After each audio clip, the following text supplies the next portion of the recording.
तेज कुश की प्रेम कहानी। कहा जाता है कि इंसान प्यार में अंधा और पागल हो जाता है। यह कहानी भी कुछ ऐसी ही है, लेकिन सोचने वाली बात है, दोनों ही कभी एक दूसरे से मिले नहीं थे, मगर ऑनलाइन मिलन हुआ था और ऑफलाइन शादी हुई थी और पूरी जिंदगी साथ बिताने का वादा कर लिया। ऐसा कहा जाता है कि जोड़ियां तो रब ही बनाता है, जोड़ियां तो ऊपर से बन के आती है। लेकिन आज वक्त बदल चुका है, जहां सोशल मीडिया पर प्यार होता है और 7 जन्म निभाने के वादे भी कर लिए जाते हैं।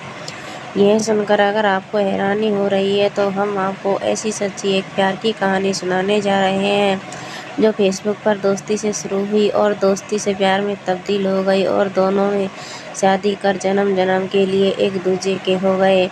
और तेज की उस वक्त उम्र 25 साल की थी और तेज अपने घर में सबसे बड़ा बेटा था।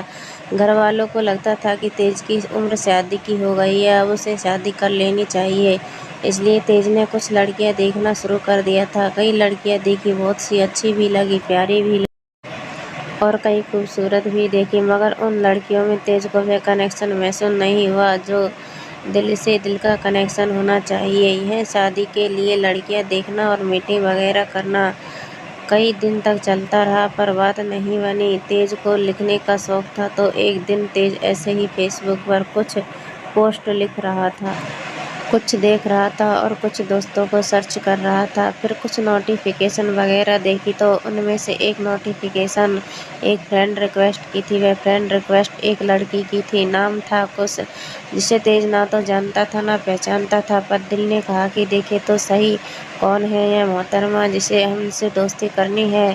तेज में उस लड़की की प्रोफाइल देखी, कुछ खास तो नहीं था प्रोफाइल में, बस एक सिंपल सा प्यारा सा क्यूट सा पिक था और उसके टाइमलाइन पर कुछ सारी प्यार वाली डायरी जैसे पोस्ट की गई थी, बस इसके अलावा कुछ नहीं था। फिर उसकी फ्रेंड रिक्वेस्ट को एक तरफ कर तेज कुछ और देखने लगा। करीबन 2-4 दिन बाद तेज ने फेसबुक को ओपन किया तो देखा कि उसे वही फ्रेंड रिक्वेस्ट वाली नोटिफिकेशन दिखाई दी। उसमें उसी लड़की की, यानी उसकी रिक्वेस्ट पेंडिंग पड़ी थी। तेज ने सोचा चलो दोस्ती कर ही लेते हैं। फिर उसकी रिक्वेस्ट को एक्सेप्ट किया और एक मैसेज उसके इनबॉक्स में भेज दिया कि शुक्रिया हमें दोस्त बनाने के लिए, और बस फेसबुक लॉग आउट करके तेज अपने काम में व्यस्त हो गया।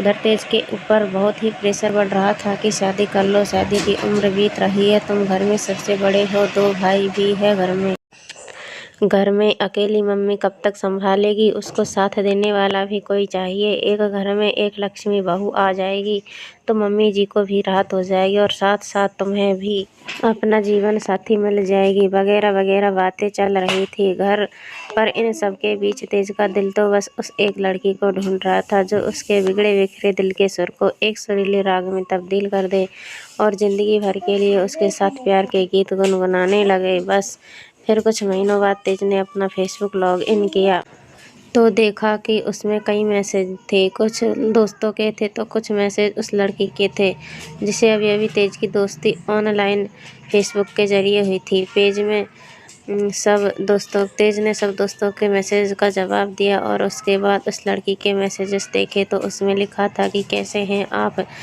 शायरी बहुत अच्छा लिखते हैं, आपकी शायरी मुझे बहुत पसंद आई, क्या आप यह शायरी और थोट्स खुद ही लिखते हैं या कॉपी पेस्ट करते हैं। तेज यह मैसेज पढ़कर मन ही मन मुस्कुरा उठा और उसे जवाब दिया, जी हाँ, मैं खुद ही अपने दिल के जज्बात अपनी डायरी और फेसबुक पर टाइमलाइन पर लिखता रहता हूँ। वक्त के साथ साथ मेरे जीवन में जो भी होता रहता है, अच्छे बुरे लम्हे जो भी महसूस करते हैं, हम वही अपनी कलम से अपने डायरी लिखते रहते हैं और जो लगता है कि फेसबुक पर पोस्ट करनी चाहिए वह पोस्ट करते रहते हैं। हम तेज ने इतना लंबा मैसेज उस लड़की को भेज दिया तो अचानक से कुछ ऑनलाइन आई और कुछ देर बाद मैसेज किया कि वाह जनाब, आप तो बड़े ही लाजवाब लाजवाब और दिलचस्प इंसान लगते हैं। तेज ने जवाब दिया कि क्या यह आपका ही अकाउंट है या कोई फेक अकाउंट है, क्योंकि तेज को शंका थी कि यह कोई लड़की का फेक अकाउंट तो नहीं जो ऐसे ही टाइम पास के लिए उल्लू बनाने के लिए बनाया गया हो। फिर कुछ ने जवाब दिया कि आपको क्या लगता है। तेज ने कोई जवाब नहीं दिया, मुस्कुराते हुए ऑफलाइन हो गया। फिर कुछ दिनों बाद ऑनलाइन हुआ और देखा तो उसका मैसेज था कि कैसे हैं आप। तेज ने जवाब दिया कि बस ठीक है, चल रही है ज़िंदगी। मुस्कुराते हुए उसने फिर पूछा कि कुछ और बताइए और बोलिए। तेज ने कहा कि जी कुछ नहीं, सब ठीक ही है, ज़िंदगी मस्त चल रही।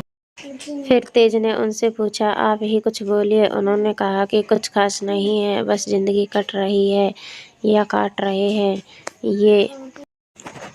यह हमें मालूम ही नहीं पड़ रहा है। तेज ने फिर उनसे पूछा कि क्या बात है, कोई दिक्कत है या क्या आपको या भीतर कोई परेशानी है जो तुम्हें परेशान कर रही है। अगर कोई उलझन है तो आप बेझिझक हमसे कह सकती है।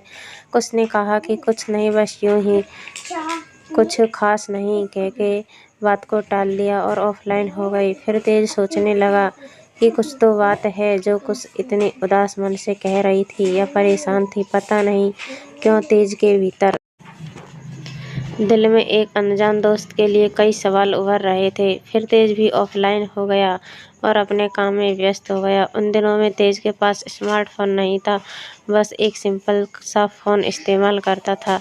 तेज ऑफिस जाता था, काम के अलावा वक्त मिलते ही फेसबुक ओपन करता और कुछ पोस्ट करके, कुछ सर्च वगैरह करके ऑफलाइन हो जाता था। एक दिन फिर उसका मैसेज आया कि कैसे हैं आप। तेज ने अगर आप इसके आगे की कहानी जानना चाहते हैं तो चैनल को सब्सक्राइब कीजिए और कमेंट बॉक्स में कमेंट करके बताइए। थैंक्स।